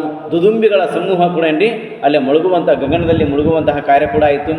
ಬಂದ ಪುಷ್ಪಕ ವಿಮಾನದಲ್ಲಿ ಚೆನ್ನಯ್ಯನನ್ನು ಅಲ್ಲಿ ಕುಳ್ಳರಿಸ್ತಕ್ಕಂಥ ಒಂದು ಅಲ್ಲಿಂದ ಆಕಾಶದಿಂದ ಅಥವಾ ಸ್ವರ್ಗದಿಂದ ಒಂದು ಪುಷ್ಪಕ ವಿಮಾನ ಅಂತಕ್ಕಂಥ ಬರ್ತದೆ. ಆ ಪುಷ್ಪಕ ವಿಮಾನದಲ್ಲಿ ಈ ನಮ್ಮ ಮಾದಾರ ಚೆನ್ನಯ್ಯನನ್ನು ಕುಳ್ಳರಿಸಿ ಚಂದ್ರಧರನಾದ ಶಿವನು ಸಂತೋಷದಿಂದ ಒಲಿದು ಸಂಭ್ರಮದಿಂದ ಕೂಡಿ ಕೈಲಾಸಕ್ಕೆ ಪ್ರವೇಶ ಮಾಡ್ತಕ್ಕಂಥ ನಮ್ಮ ಚೆನ್ನಯ್ಯನನ್ನು ಕರ್ಕೊಂಡು ಪ್ರವೇಶವನ್ನು ಮಾಡ್ತಾ ಹೋಗ್ತಾನೆ. ಸಿಂಹಾಸನದ ಮೇಲೇರಿ ಪಾರ್ವತಿಗೆ ಚೆನ್ನಯ್ಯನನ್ನು ಸಂತೋಷದಿಂದ ತೋರಿಸ್ತಕ್ಕಂಥ ಒಂದು ಕಾರ್ಯ ಮಾಡಿ ಚೆನ್ನಯ್ಯನಿಗೆ ಏನು ಕೊಡ್ತಾನೆ ರೀ, ಗಣಪದವಿಯನ್ನು ಕೊಟ್ಟು ಸಂತೋಷದಿಂದ ಪನ್ನಾಗಭರಣನಾದ ಶಿವನು ಸಂಪೂರ್ಣವಾಗಿರ್ತಕ್ಕಂಥ ಸದ್ಗುಣದಿಂದ ಶೋಭಿಸುವಂತಹ ಕಾರ್ಯವನ್ನು ಮಾಡ್ತಾ ಹೋಗ್ತಾನೆ. ಅಂದ್ರೆ ಇಲ್ಲೇ ಈ ಒಂದು ದೇವನುಲಿದವನ ಕುಲವೇ ಸತ್ಕುಲಂ ಅಂತಕ್ಕಂತಹ ಒಟ್ಟಾರೆ ಈ ಪದ್ಯದ ತಾತ್ಪರ್ಯ ಏನಪ್ಪ ಅಂದ್ರೆ, ಇಲ್ಲೇ ಆ ಜಾತಿ ಈ ಜಾತಿ ಆ ಮತ ಈ ಧರ್ಮ ಅನ್ನೋದ್ರ ಬದಲಾಗಿದ್ರಿ ಜಾತಿಯಿಂದ ಮನುಷ್ಯ ಅಲ್ಲೇ ಮೇಲು ಕೀಳಲ್ಲ. ಮನುಷ್ಯನ ಗುಣದಿಂದ ಆ ಮನುಷ್ಯನ ನಾವಿಲ್ಲಿ ಮೇಲು ಕೀಳು ಅಂತ ತಿಳ್ಕೊಬೇಕಾಗತ್ತ. ನೋಡಿರಿ, ಜಾತಿಯಿಂದ ಕೆಳವರ್ಗದವನಾದರೂ ಕೂಡ ಈ ನಮ್ಮ ಮಾದರ ಚೆನ್ನಯ್ಯನ ಅಂತಕ್ಕಂಥ ವ್ಯಕ್ತಿ ಸ್ವತಃ ಶಿವನಿಗೆ ಊಟ ಮಾಡಿಸುವಂಥ ಸ್ಥಿತಿಯಲ್ಲಿ ಇರಬೇಕಾದ್ರೆ ಅವನಿಗಿಂತಹ ಉತ್ತಮವಾಗಿರ್ತಕ್ಕಂಥ ಕುಲ ಮತ್ತೊಂದಿರಲಿಕ್ಕೆ ಸಾಧ್ಯ ಇಲ್ಲ. ಭೂಮಿ ಮೇಲೆ ಮನುಷ್ಯನಾಗಂಡು ಎಲ್ಲರೂ ಹುಟ್ಟಿವೆಲ್ಲ, ಹುಟ್ಟಿದ ತಕ್ಷಣ ನಾವೆಲ್ಲರೂ ಮನುಷ್ಯರಾಗಿರಬೇಕು ಹೊರತು ಮನುಷ್ಯರನ್ನು ಶೋಷಣೆಗೆ ಒಳಪಡಿಸ್ತಕ್ಕಂಥದ್ದಲ್ಲ. ನಮ್ಮನ್ನೇ ನಾವು ತುಳಿಬಾರದು. ಯಾಕಂದ್ರೆ ಆ ಜಾತಿ ಇರ್ತಕ್ಕಂಥದ್ದೇ ಎರಡು ಜಾತಿಗಳು, ಒಂದು ಗಂಡು ಜಾತಿ ಮತ್ತೊಂದು ಹೆಣ್ಣು ಜಾತಿ ಅಂತಕ್ಕಂಥದ್ದು. ಆ ಎರಡೇ ಜಾತಿಗಳನ್ನು ಬಿಟ್ಟು ಉಳಿದೆಲ್ಲವೂ ಕೂಡ ನಾವು ಸೃಷ್ಟಿಸಿಕೊಂಡಿರ್ತಕ್ಕಂಥದ್ದು.